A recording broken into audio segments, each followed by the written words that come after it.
Salut! Alors, encore de retour avec Ryan. Là, on va t'expliquer un peu une défense contre une menace au couteau. Je dis bien menace au couteau, pas attaque au couteau, c'est très différent. Attaque, c'est beaucoup plus compliqué. Et je vais me défendre avec une bouteille. Ah ouais, alors ça pourrait être un magazine, ça pourrait être autre chose. En fait, j'utilise ce qui est à portée de ma main pour m'en sortir.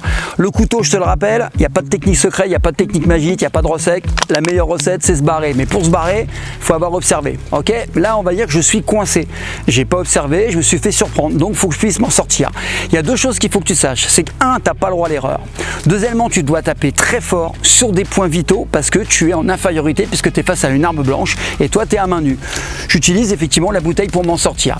Deuxième chose que tu dois faire, c'est surprendre. Tu dois essayer d'embrouiller un maximum pour le surprendre, pour qu'il soit pris de vitesse. Donc ça c'est de la ruse, certains vont dire le vice pour la rue, moi j'appelle ça la ruse pour t'en sortir. Je te rappelle qu'en self-défense, tu peux utiliser la ruse parce que je n'ai pas dans une ritualisation avec des règles pour le sport. En sport tu peux pas.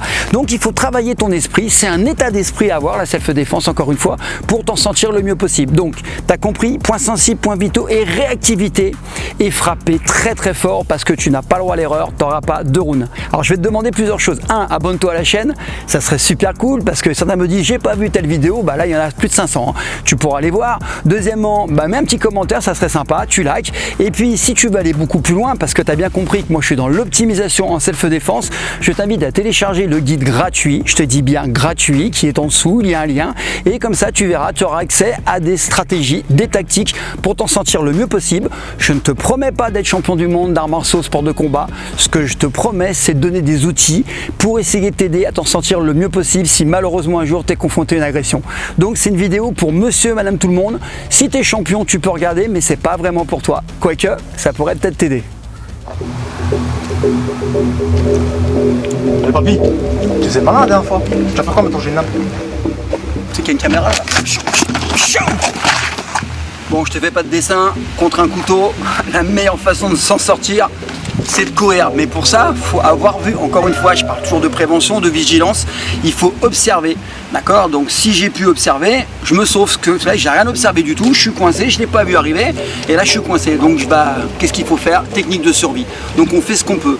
Donc vous allez me dire, oui, mais c'est pas proportionnel, il a un couteau et tout. Moi j'utilise ce que j'ai parce que je suis à main nue là. Sauf que j'ai la bouteille. Alors je vais pas tuer avec une bouteille.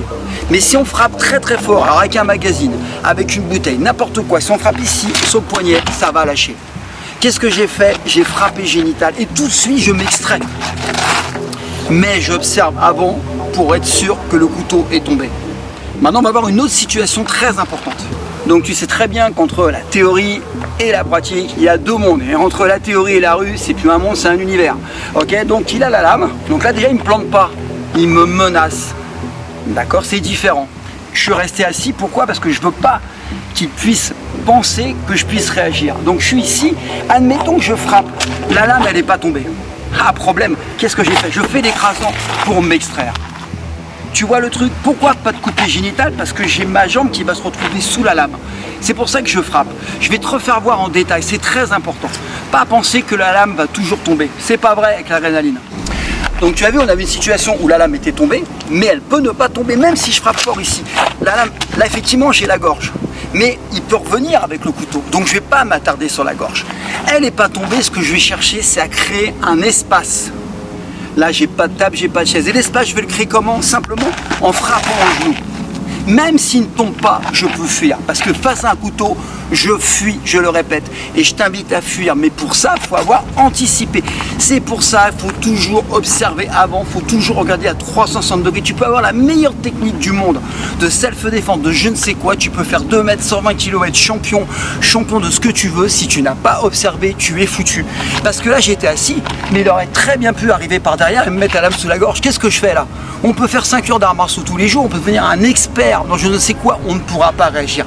Par contre, si tu es aux aguets comme l'animal, c'est ça que je veux que tu comprennes, c'est que le punchak, c'est un côté animal, instinctif. Il y a la lame, je dois réagir, je dois me sauver. Je n'ai pas pu me sauver, je réagis. Parce que là, c'est une question de survie.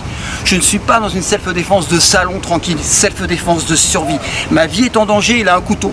Donc là, pas de floriture, on va à l'essentiel et attaquer les points sensibles et surtout les fondations. Parce que les fondations sont touchées, ça vous donne du temps pour partir. Si vous frappez à la gorge et que vous l'avez raté, il va revenir avec la lame. Donc créez un espace. J'espère que tu as compris, j'espère que tu ne seras jamais confronté à un couteau et si c'est le cas, j'espère que j'aurais pu t'aider. Bon, t'as vu, c'est simple, hein, c'est des stratégies. Encore une fois, si ça t'a plu, dis-le. Si ça ne t'a pas plu, dis-le aussi, parce que c'est intéressant, la critique, quand elle est constructive, quand elle est argumentée, elle m'intéresse toujours. Si dire c'est nul, ça m'intéresse pas. Si t'es nul, tu dis c'est nul parce que t'aurais dû faire comme ça m'intéresse parce que t'as peut-être raison. D'accord? Donc la critique est toujours recevable. Si tu veux, encore une fois, voir beaucoup plus de choses, aller beaucoup plus loin sur des techniques face à des attaques de percussion, membres supérieurs, inférieurs, enfin, sur des saisies et autres, tu as le guide, je te l'ai dit, qui est en dessous, c'est un lien, c'est gratuit, profites-en et tu auras accès à ce guide gratuit qui te permettra d'en savoir beaucoup plus et peut-être que ça va te correspondre. Encore une fois, le but, c'est t'aider à t'en sortir le plus rapidement possible avec le moins de techniques possible. Pour moi, c'est ça l'efficacité.